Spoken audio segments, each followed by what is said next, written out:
नमस्कार, राष्ट्रीय समाचार से मैं अनुपम शर्मा। दुनिया के अलग अलग मोर्चों से इस वक्त बड़ी बेचैन करने वाली और चौंकाने वाली खबरें सामने आ रही हैं। कहीं आतंक के नाम पर हवाई हमले हैं तो कहीं इंसाफ के लिए उठते सवाल। कहीं सियासत त्योहारों पर भी जहर घोल रही है तो कहीं इंसानी हौसला बर्फीली चोटियों पर इतिहास रच रहा है। इन्हीं तमाम खबरों के साथ शुरुआत करते हैं ग्लोबल फ्रंटलाइन की। पहले एक नजर आज की हेडलाइंस पर। अफ्रीका के नाइजीरिया से एक बड़ी और संवेदनशील खबर सामने आई है। उत्तर पश्चिमी नाइजीरिया में आईएसआईएस के ठिकानों पर अमेरिका द्वारा किए गए हवाई हमलों के बाद स्थानीय लोगों में डर और गुस्सा दोनों देखने को मिल रहा है। कनाडा में भारतीय छात्रों की हत्या के मामले ने अब अंतर्राष्ट्रीय बहस छेड़ दिया। इस बीच एक कनाडाई पत्रकार ने खुलकर टोरंटो पुलिस पर सवाल उठाए हैं। अब एक हल्की फुल्की लेकिन बेहद खास खबर। नेपाल में एक ऐसा नजारा देखने को मिला जिसने पूरी दुनिया का ध्यान खींच लिया था। जापान में 50 से ज्यादा गाड़ियां आपस में टकराई, कई गाड़ियां जली, बुजुर्ग महिला की मौत, 26 घायल। बर्फीले मौसम के कारण हुआ हादसा। सीरिया में जुमे की नमाज के दौरान मस्जिद में धमाका, 8 की मौत, 21 घायल। यह जानकारी सीरिया के स्वास्थ्य अधिकारियों ने दी। अब खबरें विस्तार से। नाइजीरिया के उत्तर पश्चिमी इलाकों में अमेरिकी हवाई हमलों के बाद माहौल बेहद तनावपूर्ण हुआ है। नाइजीरिया के उत्तर पश्चिम इलाकों में अमेरिकी हवाई हमलों के बाद माहौल बेहद तनावपूर्ण हो गया है। स्थानीय लोगों का कहना है कि आतंकियों को निशाना बनाने के नाम पर आम नागरिकों की जान खतरे में पड़ रही है। ग्रामीण इलाकों में डर इस बात का है कि ड्रोन और एयर स्ट्राइक में टारगेट और नॉन टारगेट की रेखा अक्सर धुंधली होती जाती है। अमेरिकी राष्ट्रपति डोनाल्ड ट्रंप ने कार्रवाई को सही ठहराते हुए कहा कि आईएसआईएस क्षेत्र में ईसाई समुदाय को निशाना बनाया जा रहा था और यह हमला उनकी सुरक्षा के लिए जरूरी था। ट्रंप का दावा है कि केवल आतंकी ठिकानों पर ही सटीक प्रहार किए गए हैं। वहीं Nigeria ministry of foreign affairs ने बयान जारी कर कहा कि अमेरिका के साथ सुरक्षा सहयोग जारी रहेगा और अंतर्राष्ट्रीय साझेदारी के साथ मिलकर आतंकवाद के खिलाफ अभियान चलता रहेगा। लेकिन बड़ा सवाल यही है, क्या आतंक के खिलाफ जंग में आम लोगों की सुरक्षा को नजरअंदाज किया जा सकता है और क्या विदेशी सैन्य कार्रवाई स्थानीय शांति को और अस्थिर कर रही है। भारतीय छात्रों की हत्या के बाद कनाडा की कानून व्यवस्था और संवेदनशीलता पर गंभीर सवाल खड़े हो रहे हैं। वरिष्ठ पत्रकार डेनियल वॉर्डम ने सीधे टोरंटो पुलिस सर्विस को कटघरे में खड़ा किया है। कनाडा में भारतीय छात्रों की हत्या के बाद अब वहां की व्यवस्था पर गंभीर सवाल खड़े हो रहे हैं। कनाडा के वरिष्ठ पत्रकार डेनियल वॉर्डम ने इस मामले में चुप्पी तोड़ते हुए सीधे तौर पर टोरंटो पुलिस सर्विस को कटघरे में खड़ा कर दिया है। डेनियल वॉर्डमैन ने कहा कि अगर पीड़ित किसी और समुदाय से होते तो जांच की रफ्तार कुछ और होती। उन्होंने आरोप लगाया कि भारतीय छात्रों की सुरक्षा को गंभीरता से नहीं लिया जा रहा है। उन्होंने यह भी कहा कि कनाडा खुद को सुरक्षित और समावेशी देश बताता है, लेकिन जमीनी सच्चाई इससे अलग है। भारतीय समुदाय में डर और असुरक्षा का माहौल बना हुआ है। भारतीय छात्रों के माता पिता भारत में बैठे सवाल पूछ रहे हैं, क्या विदेश में पढ़ाई करने का सपना अब जान को जोखिम में डालना है। यह मामला सिर्फ एक अपराध नहीं है, बल्कि सिस्टम की संवेदनशीलता की परीक्षा है। अब देखना होगा कि कनाडा प्रशासन इन सवालों का जवाब कार्रवाई से देता है या सिर्फ बयानों से। नेपाल के सोरहा शहर में आयोजित एलिफेंट एंड टूरिज्म फेस्टिवल ने एक बार फिर सबको चौंका दिया है। इस अनोखे महोत्सव ने हाथियों ने फुटबॉल खेला, वो भी पेनल्टी शूट आउट के जरिए। चितवन नेशनल पार्क से आए हाथियों ने सड़कों पर मार्च करते हुए उत्सव स्थल तक यात्रा की। स्थानीय लोग और विदेशी पर्यटक इस नज़ारे को देखकर रोमांचित हो उठे। इस उत्सव का मकसद सिर्फ मनोरंजन नहीं था, बल्कि वन्य जीव संरक्षण और पर्यटन को बढ़ावा देना भी था। आयोजकों का कहना है कि इससे हाथियों के संरक्षण के प्रति जागरूकता बढ़ेगी। जहां दुनिया संघर्ष और तनाव की खबरों से भरी है, वहीं नेपाल का यह उत्सव याद दिलाता है खुशी और प्रकृति का तालमेल भी खबर बन सकती है। जापान के गुन्मा प्रांत के मिनाकामी कस्बे में कानएत्सु एक्सप्रेस वे पर घना कोहरा और बर्फीले सड़क हादसे की वजह बनी। जापान में शुक्रवार देर रात बर्फीले मौसम के कारण बड़ा सड़क हादसा हुआ। पुलिस के मुताबिक कोहरे के कारण इलाके में विजिबिलिटी कम थी, जिसके चलते 2 ट्रक आपस में टकरा गए। टक्कर के बाद एक्सप्रेसवे का एक हिस्सा ब्लॉक हो गया। पीछे से आ रही गाड़ियां बर्फीली सड़क पर समय रहते ब्रेक नहीं लगा सकी और देखते ही देखते 50 से ज़्यादा गाड़ियां आपस में भिड़ गई।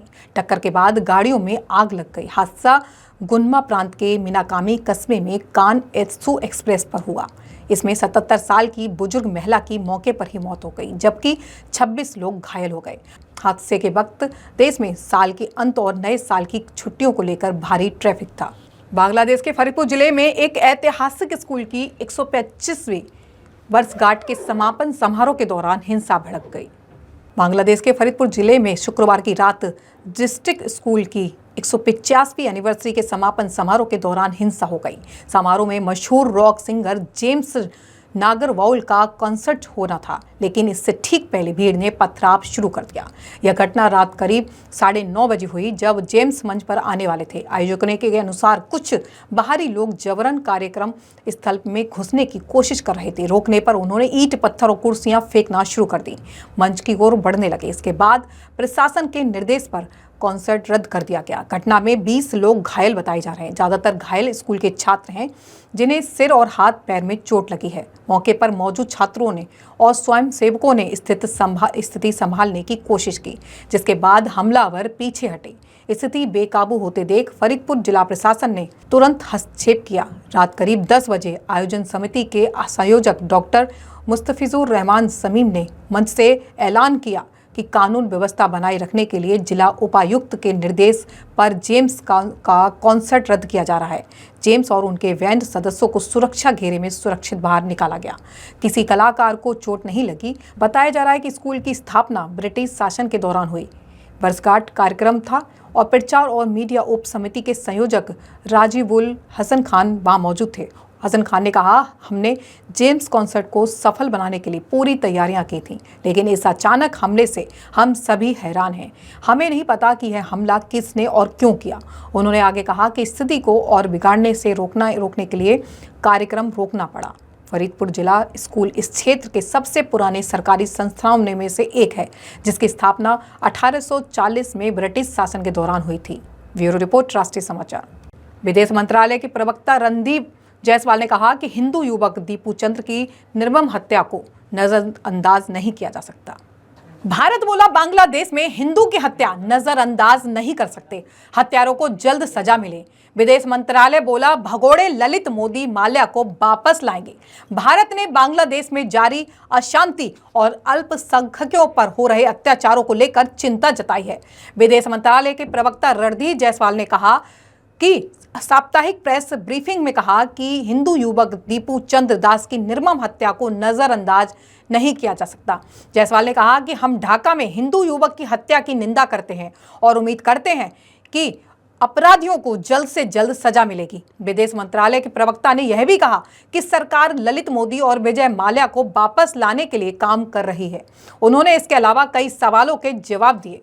जायसवाल बोले, बांग्लादेश में शांति बनाए रखना सरकार की जिम्मेदारी है। जायसवाल ने कहा, भारत बांग्लादेश में फैलाई जा रही भारत विरोधी झूठी कहानी को खारिज करता है। वहां कानून व्यवस्था और सुरक्षा बनाए रखना बांग्लादेश की अंतरिम सरकार की जिम्मेदारी बनती है। उन्होंने बताया कि अंतरिम सरकार के कार्यकाल के दौरान अल्पसंख्यकों के खिलाफ हिंसा की 2900 से अधिक घटनाएं दर्ज की गई हैं।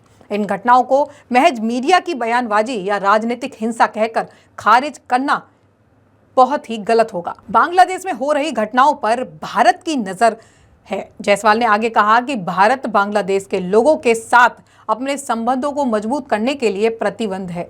हम लगातार बांग्लादेश में स्वतंत्र और निष्पक्ष चुनावों की मांग करते रहे हैं। उन्होंने बताया कि विदेश मंत्रालय बांग्लादेश में हो रही घटनाओं पर नजर रखा है और इन मामलों को बांग्लादेशी अधिकारियों के साथ उठाया भी जा रहा है। ब्यूरो रिपोर्ट, राष्ट्रीय समाचार। पाक अधिकृत कश्मीर में लाइन ऑफ कंट्रोल के पास पाकिस्तान ने काउंटर यूएस सिस्टम तैनात किए हैं। पाकिस्तान आर्मी ने रावलकोट, कोटली और भिम्बर सेक्टर में नई यूनिट्स लगाई हैं। पाकिस्तान ने पाक अधिकृत कश्मीर पीओके में लाइन ऑफ कंट्रोल एलओसी के पास एंट्री ड्रोन सिस्टम तैनात कर दिए हैं। रिपोर्ट्स के मुताबिक नए counter unmanned aerial system CUAS Rawalakot, Kotli और भिम्बर सेक्टर में लगाए गए हैं।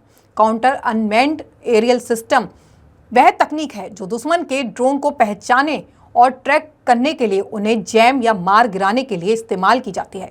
पाकिस्तानी सेना को आशंका है कि भारत फिर से ऑपरेशन सिंदूर जैसा कदम उठा सकता है। रिपोर्ट्स के मुताबिक पाकिस्तान ने LOC पर 30 से ज़्यादा खास एंटी ड्रोन यूनिट्स तैनात किए हैं। ये तैनाती मुर्री की 12वीं इन्फेंट्री डिवीज़न और 23वीं इन्फेंट्री डिवीज़न ने की है, जो कोटली भिम्बर इलाके की ब्रिगेड्स को संभालती है। इसका मकसद LOC के पास हवाई निगरानी और इलेक्ट्रॉनिक वॉरफेयर क्षमता को मजबूत करना है। अब हम आपको बताते हैं कि कौन कौन से सिस्टम लगाए गए। Spider counter, US system. Spider anti drone system radio frequency के जरिए ड्रोन का पता लगाता है। करीब 10 किलोमीटर तक छोटे ड्रोन और लोइटरिंग म्यूटेशन पहचान सकता है। यह पोर्टेबल और वाहन माउंटेड दोनों रूपों में उपलब्ध है। यह ड्रोन के कम्युनिकेशन को बाधित कर हवा में रुकने, वापस लौटने या लैंड करने पर मजबूत करता है। नंबर 2 है सुफ्राजेमिंग गन। यह कंधे पर रखकर चलाए जाने वाला हथियार है जिसकी रेंज करीब 1.5 किलोमीटर है। यह ड्रोन के कंट्रोल, वीडियो और जीपीएस लिंक को बाधित करता है। यह एक साथ कई कामिकाज ड्रोन को एक्टिवेट और डीएक्टिवेट कर सकती है। एंटी ड्रोन सिस्टम के साथ साथ पाकिस्तान ने एयर डिफेंस हथियार भी तैनात की हैं। इनमें ओर्लिकॉन GDF 35 मिमी double barrel anti aircraft gun radar support के साथ है और आंजा MK2 व MK3 मेन पैड्स शामिल हैं जो कम ऊंचाई पर उड़ने वाले लक्ष्यों को निशाना बना सकते हैं। रिपोर्ट्स के मुताबिक ये तैनातियां पश्चिम सीमा पर भारत की बढ़ती सैन्य सक्रियता को लेकर पाकिस्तान को बेचैन दिखाती हैं।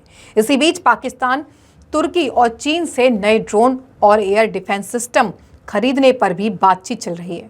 ऑपरेशन सिंदूर में इंडियन एयरफोर्स के रडार और एयर डिफेंस सिस्टम ने पाकिस्तान के ड्रोन्स और फाइटर जेट्स को हवा में ही निशाना बनाया था।